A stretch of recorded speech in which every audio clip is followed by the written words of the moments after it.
So hi guys, welcome back to my channel Riti's Rhythm. So आप सबके इतने सारे कमेंट्स आए तो फिर मेरे को भी लगा कि रितिका अपनी लेजीनेस दूर करके कम से कम एक वीडियो तो बना लें उनके लिए जो इतने मैसेजेस कर रहे हैं या फिर जो भी कमेंट्स कर रहे हैं। ओके, सो फिर मैंने सोचा कि चलो एक वीडियो बना लेते हैं, otherwise maybe I am so lazy या फिर मैं काफ़ी इनकन्सिस्टेंट हूँ। But I make sure from now onwards कि मैं एटलीस्ट वीक में एक वीडियो ज़रूर पोस्ट करूँ। Okay, I make sure. So बढ़ते हैं आज की वीडियो की तरफ। तो मेरे पास काफ़ी सारे कमेंट्स आ रहे थे regarding Amity and my programme in Amity. Like जैसे मैं फिजियोथेरेपी कर रही हूँ, so you people wanted to know about my personal experience in Amity, the fee structure in Amity and is Amity a good option for BPT. So अभी आज की वीडियो में हम इन सब चीज़ों के बारे में बात करने वाले हैं। Let us move on to the video. The first question is Amity a good option for BPT? So देखो, everybody in our class as well is having a different opinion about this, but मेरे को ऐसे लगता है ये Amity is a decent option. ठीक है, अभी जैसे मैंने जितनी क्लिनिकल पोस्टिंग्स की है या मैं जहाँ भी गई हूँ तो मतलब मेरे को ऐसे नहीं ट्रीट किया कि ओह इसको तो कुछ आता ही नहीं होगा ये एमिटी से है। नो, ठीक है। तो येस, आई फील कि Amity is a good option for BPT. ठीक है।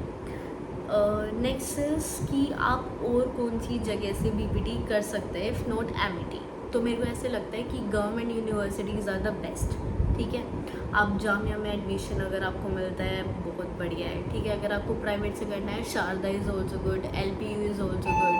ठीक है, और बाकी दूर दूर से तो सभी अच्छा लगता है, शारदा भी अच्छी लगती है। Just a second, I be back.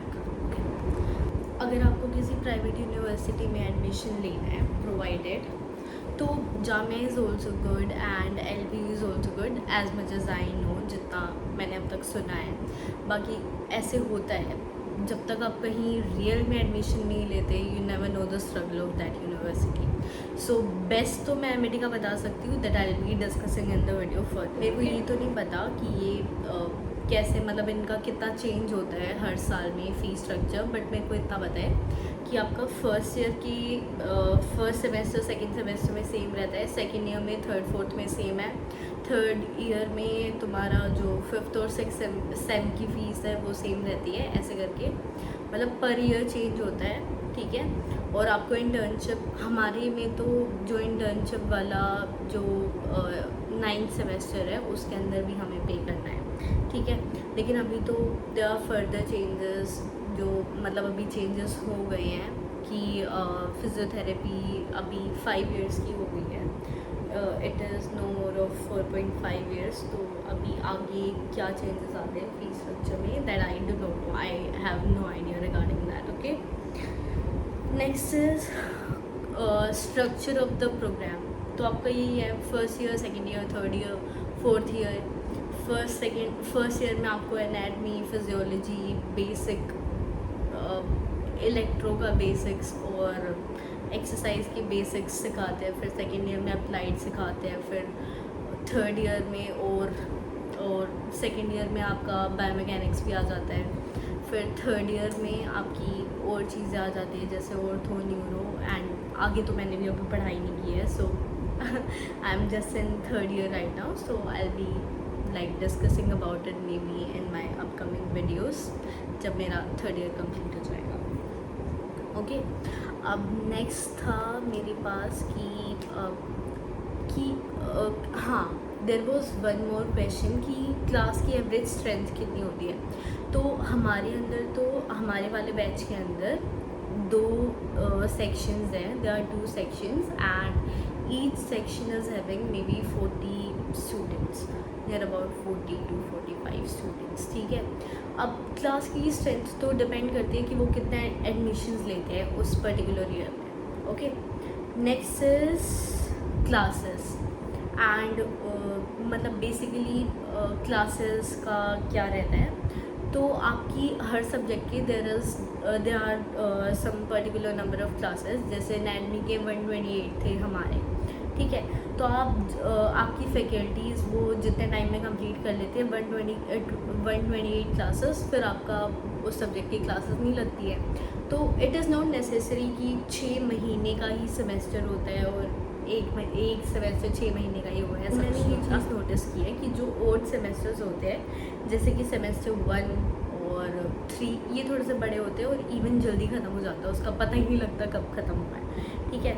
अब फ्री स्ट्रक्चर के अंदर एक चीज़ होती है, there are 2 categories, one is sponsored and one is non sponsored, ठीक है। जो स्पॉन्सर्ड होते हैं उनकी फ़ीस डबल होती है as compare to the students who are not sponsored, okay. Next is attendance. Attendance is a very big issue in Amity. तो अगर आपका एमिटी में एडमिशन हो रहा है तो be ready to attend every class, because अगर आपकी 75% अटेंडेंस नहीं है तो आप डी बार्ड हो जाते हो।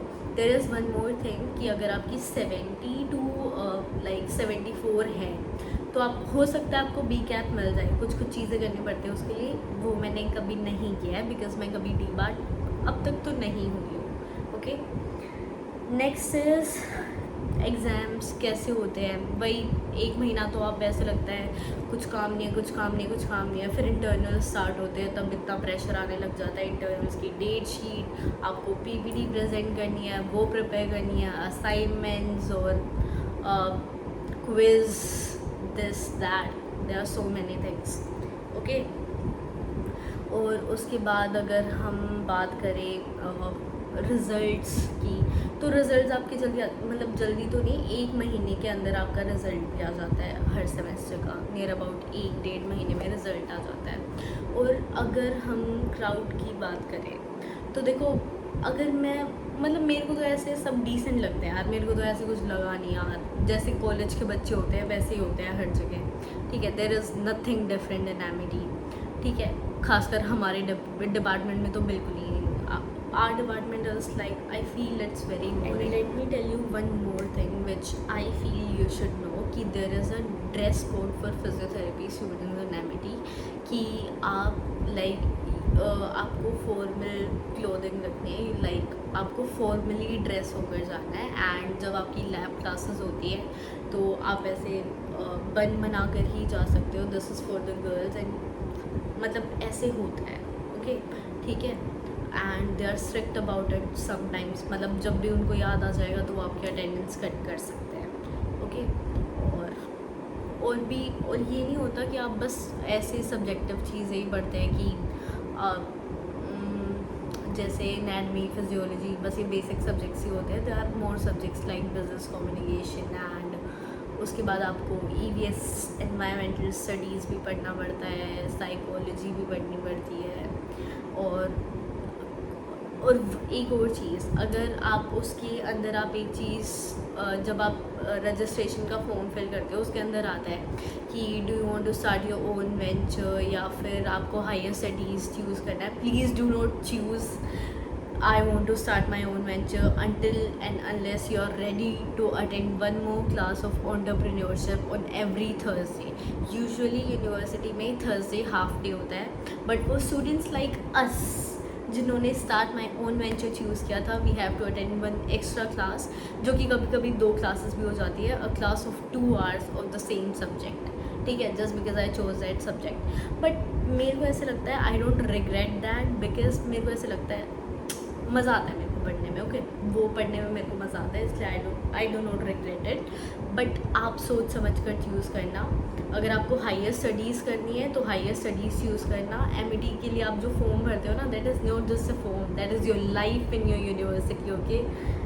सो बाकी MIT is good यार, बढ़िया एडमिशन लो। And if you want another video on कि PG लेना चाहिए, हॉस्टल लेना चाहिए, PG कहाँ लेना है, हॉस्टल कहाँ लेना है, what is better, PGs, hostels or flats, I can make a video on that as well.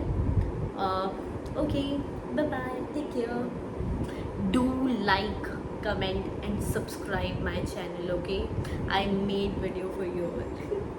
Bye, take care.